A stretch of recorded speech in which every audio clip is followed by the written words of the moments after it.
टोमॅटोने दिला शेतकऱ्यांना आर्थिक हातभार। शिरूर तालुक्यात यावर्षी बहुतांश शेतकऱ्यांनी टोमॅटोचं पीक घेतलंय। सध्या बाजारपेठेत टोमॅटोचा दर तेजीत आहे। यामुळे टोमॅटो उत्पादक शेतकऱ्याला टोमॅटोनं चांगला आर्थिक हातभार लावलाय। आपल्या तालुक्यातील टोमॅटो घटप्रभा, मुंबई, अहमदाबाद, कोलार, संगमनेर, बेंगलोर, गुजरात आदी ठिकाणच्या बाजारपेठेत पाठवला जातोय।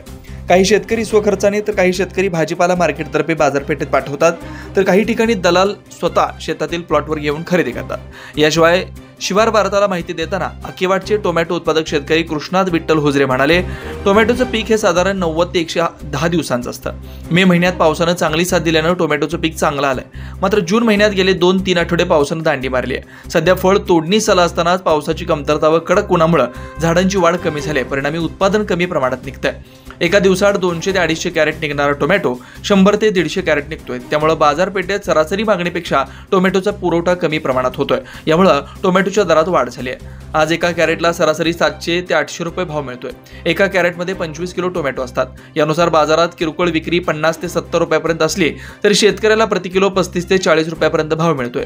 उत्पादन खर्च व उत्पन्न याविषयी कृष्णात हुजरे म्हणाले की टोमॅटो पिकाला 3-3.5 महिन्याच्या कालावधीमध्ये शेती मशागत, रोपे, औषधे, फवारणी, खत, मजूर खर्च असा एकरी 2 ते 3 लाख रुपये खर्च आलाय। तर बाजारपेठेत दर चांगला मिळाल्यानं सरासरी यातून 5 ते 6 लाखांचं उत्पन्न मिळालंय।